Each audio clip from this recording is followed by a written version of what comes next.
यह अब तक का सबसे जबरदस्त हथियार है जो मैंने कभी देखा है। जैसे ही कमरे में खड़ा आदमी स्विच ऑन करता है, पूरी विला की बाट एक स्नाइपर गन में बदल जाती है। उसी समय आतंकवादियों का एक गिरोह दीवार फांदकर हमला करने की कोशिश कर रहा होता है, लेकिन उन्हें नहीं पता कि वे अब ईगल गॉड के शिकार बन चुके हैं। जैसे ही घुसपैठिए का पैर दीवार पर पड़ता है, आदमी बिना झिझके ट्रिगर दबा देता है। पल भर में घुसपैठिया छलनी हो जाता है। अपने साथियों को इस तरह मरते देख आतंकवादी सरदार कांप उठता है। तभी उसे एहसास होता है कि सामने वाला इंसान नहीं, बल्कि एक अभेद्य शक्ति है। यहां तक कि दूर बैठे नियमित सेना के कमांड सेंटर भी हैरान रह जाते हैं। आतंकवादी तो बस उनकी अग्रिम टुकड़ी थी, लेकिन उन्होंने सोचा भी नहीं था कि विला के अंदर की फायर पावर इतनी भयानक होगी। एक ही राउंड के हमले ने उन्हें हिलाकर रख दिया। आगे हमला करना मतलब सिर्फ और जाने गंवाना था। इसलिए कमांडर ने तुरंत पीछे हटने का आदेश दे दिया। उधर विला की सारी गणें लाल हो चुकी थीं, ये दिखाने के लिए कि अंदर की आग कितनी भयानक थी। लेकिन सरकार हार मानने को तैयार नहीं थी, क्योंकि पहाड़ में छिपे दुर्लभ खनिज उनका सपना थे। बदकिस्मती से पूरा पहाड़ उसी आदमी के नियंत्रण में था। वे झिंग ने तय कर लिया था, कोई यहां से कुछ नहीं ले जाएगा। रात होते ही सेना ने धुएं का फायदा उठाकर गुपचुप आगे बढ़ने का प्लान बनाया। उन्होंने रास्ते पर स्मोक बम फैलाए ताकि आदमी की नजरें धोखा खाएं। एक सशस्त्र हेलीकॉप्टर भी भेजा गया, जिसने दीवार पर लगी हाई एक्सप्लोसिव मशीन गन को उड़ा दिया। धुएं और रात की आड़ में स्नाइपर ने आदमी की लोकेशन लॉक की और गोली चला दी, जो सीधे उसके कंधे पर लगी। जमीन पर मौजूद सेना के जवान इस मौके का फायदा उठाकर विला का दरवाजा उड़ाने के लिए बम लगा देते हैं। कमांडर के स्विच दबाते ही विला का भारी दरवाजा धमाके के साथ गिर पड़ता है। सबको लगता है कि अब जीत बस कुछ ही कदम दूर है, लेकिन जैसे ही वे अंदर घुसते हैं, विला में भयानक सायरन बज उठता है। वे पीछे हट पाते, इससे पहले आदमी अचानक हवा में उछलकर बिजली की तेजी से सामने आता है और एक सैनिक को पल भर में खत्म कर देता है।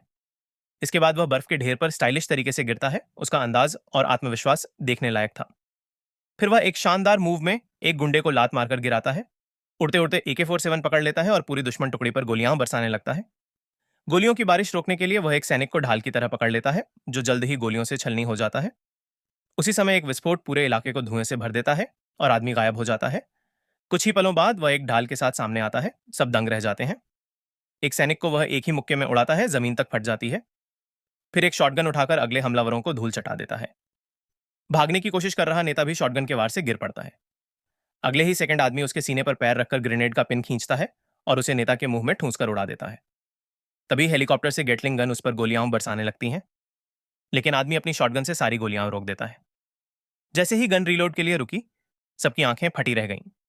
आदमी के इशारे पर उसके पीछे खड़ी विशालकाय प्रतिमा भी अपने बाजू उठाती है।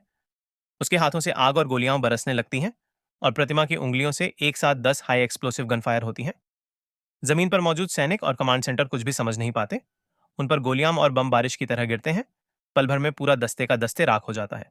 फिर आदमी उंगलियों का निशाना बदलता है और हेलीकॉप्टर पल भर में छलनी होकर नीचे गिर जाता है। 3 दिन 3 रात लगातार गोलियां चलती रहीं, जब तक आदमी के हाथ थक नहीं गए। जब लड़ाई खत्म हुई, पूरा क्षेत्र तबाही में बदल चुका था। आदमी ने बेजान स्टील का दरवाजा उठाकर वापस अपनी जगह पर लगा दिया, मानो वह हजारों किलो वजन का नहीं बल्कि एक खिलौना हो। लोग उसकी ताकत देखकर दंग रह जाते हैं। दरवाजा बंद करने के बाद वह बचे हुए सैनिकों की ओर उंगलियां करके चेतावनी देता है। उसकी आभा इतनी भारी थी कि सैनिकों की सांसें तक अटक गईं। इसके बाद वह घर लौट गया। उसे मारने के लिए उन्होंने लड़ाकू विमान तक भेज दिया था, लेकिन उन्हें क्या पता, विला के नीचे उसने ढेरों विस्फोटक लगा रखे थे। काउंटडाउन खत्म होते ही पूरी विला धमाके से उड़ गया। लोगों ने माना कि वह मर गया और उसके सम्मान में एक प्रतिमा बना दी, क्योंकि उसने गरीबों के लिए लड़ाई लड़ी थी। लेकिन सच्चाई कुछ और थी। वह उस धमाके में नहीं मरा।